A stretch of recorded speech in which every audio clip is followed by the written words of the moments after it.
Hello, I am Dr. Sonia Cunningham Leverett, owner and founder of Hadassah's Crown Publishing. Today, our topic is marketing.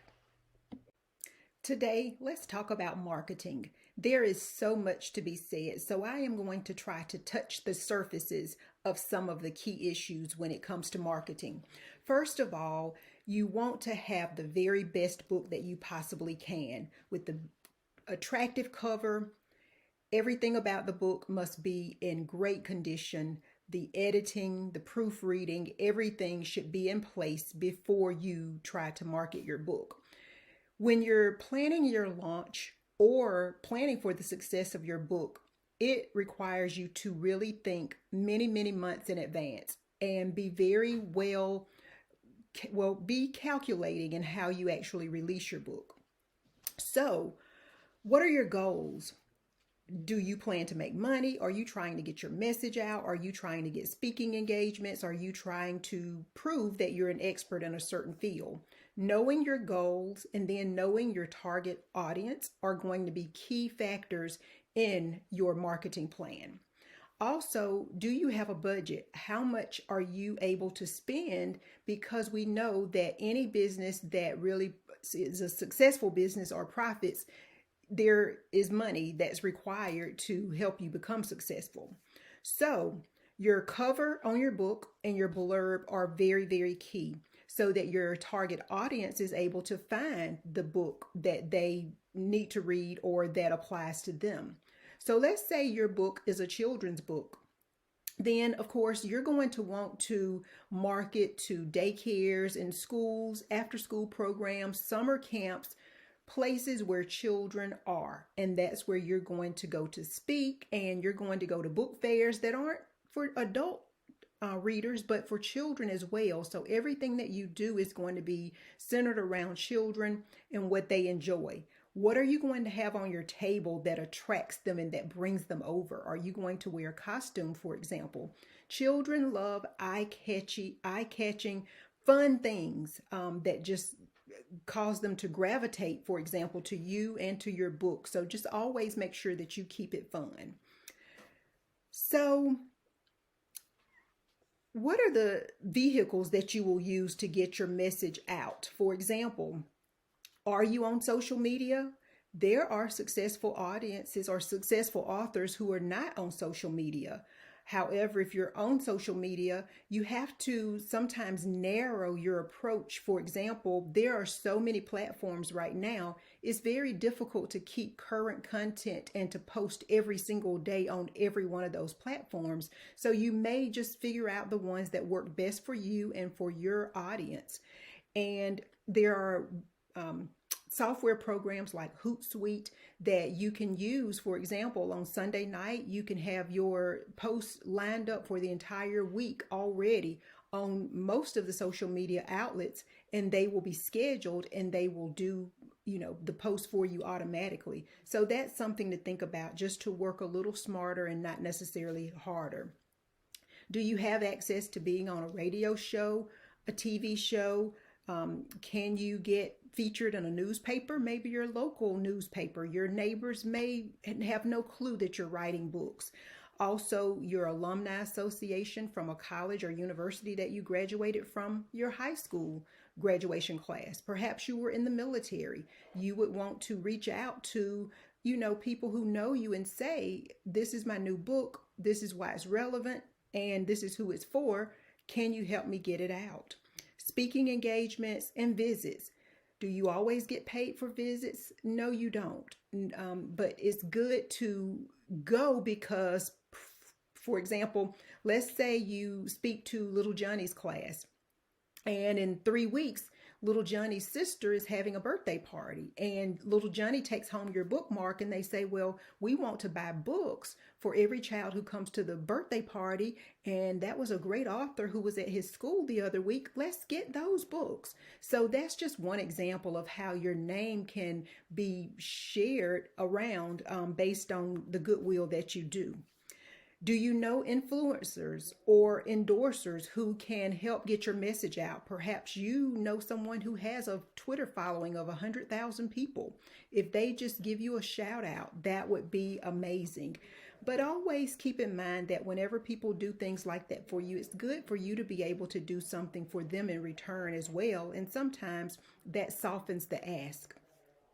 Do you have a YouTube channel, or are you planning to have one? For example, if you're talking about mental health, or if you're talking about finance, topics that you can build on or ladder, and there's much more information than you could cover in your book, or you want to just take one of the topics from the book each week and just elaborate on it, that's a possibility as well. You could also do blogs and podcasts. Another thing is having products. For example, we talked about the bookmarks. You could have wristbands, you could have ink pens, just all sorts of things, bling and things that people can use. And other people say, that's a neat or interesting pen. Where did you get it from? And who is that the pen is talking about? I mean, it could be a conversational piece. So building your brand makes you easily identifiable. So if you often use the very same colors and you use the same fonts, then it's easier for people to recognize you. So when you put your first book out, then you want to collect the email addresses, the names, if they'll give you their phone number, their addresses, whatever information you can collect from your clients or the following that you're building, so that when you get ready to publish again, you can let these people know, hey, I have a book coming out in July, and I'm going to be doing a cover reveal in late April. And so you can start ordering at that point. Build excitement. Don't just say, I wrote a book. Here it is. Buy it. Let people know ahead of time that it's coming out. Build up that intensity. When's the last time you saw a gender reveal? Are they not very engaging and they just really pique your curiosity? And it's like, I want to know, I want to know, I want to know. Well, if you do that with your cover, people can't wait to see that visual. And it's like, what has he or she been up to? I'd like to see what they're up to next. So back to budgeting, back to when you first start out, you have to decide how far you want your book to go. And your book's not going anywhere if you just publish it and say, ooh, I'm an author now, and put it on the shelf, or put it in Walmart or on Amazon.com or wherever. You have to constantly talk about your book. You have to constantly promote your book. So are you going to dedicate 2 hours a week, 3 hours, 5 hours, 15? How many ever hours you donate or dedicate to this new business is what you're going to get in return. So if you do nothing, your books won't sell. Of course, your family and your friends are going to support you, but after they've purchased your book, then it's just going to sit there. It's up to you to find reading groups, reading chats on Facebook, and get involved in them, and then introduce topics and say, hey, why don't we talk about this book?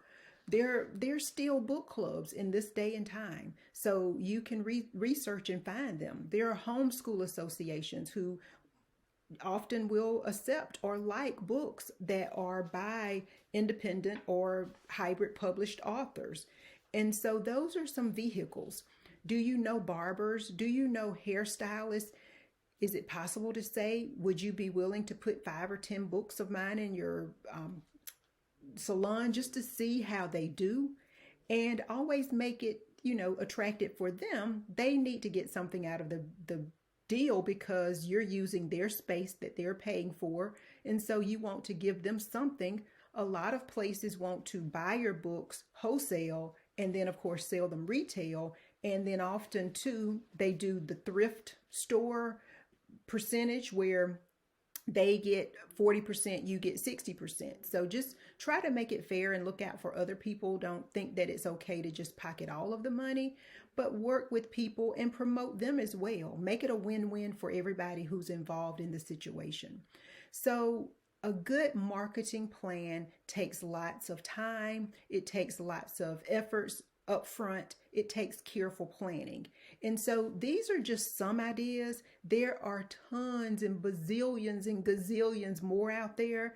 You can spend time researching and just finding what are some great ways to promote books. and you'll find lots of information. And so the more you want to know, the more you'll find, the more you read, the more places you'll go. And when you're posting about opportunities that you're having, it gives somebody else an idea and says, let me call her. Let me get her over here. And so when you drop bookmarks in different places, people may come back to that and remember you. So again, as long as you're doing what you're doing for the right reason and you're trying to invest in people and you're giving to people, opportunities will create themselves. And so you have to believe in you. You have to love what you do. You have to let it show that you love what you do. And, accept invitations when people call, whatever they are. I've had a lot of virtual opportunities recently, and I have truly enjoyed those. Tomorrow, I go into a school, and I'm extremely excited. Then Tuesday, I'm back virtual, and then Wednesday, I'm reading virtual, but that's okay virtually. It's okay because I'm in front of kids, and that's what I truly, truly enjoy. So have fun, be creative, and think outside of the box. Two other quick things: book fairs, and also they're virtual book fairs that your books can become a part of. And then there are also book subscription boxes for those of you in particular who write children's books. I had my book in a children's subscription box last year, and they bought about 450 copies. So if you keep finding opportunities like that, you just never know what could very well happen for you, and you won't find them. Things like that won't happen if you don't take the time to really sow into your business, so to speak. And the thing is, you want to get to the point where you're making money while you're asleep. So you want that passive income, but you still have to work when you can to get it. I hope I've said something that's been very beneficial for you. Please ask questions, post other topics in the chat. That way I can address those in future briefings that we have like this. Follow us on Facebook, follow us on Instagram, follow us here on YouTube. We appreciate you, and we're growing because of you. Thank you. And I must say this before we close. Hadassah's Crown Publishing recently turned 6 years old, and don't think I'm going to sleep on that. We will be celebrating, and I hope you will join us. Thank you.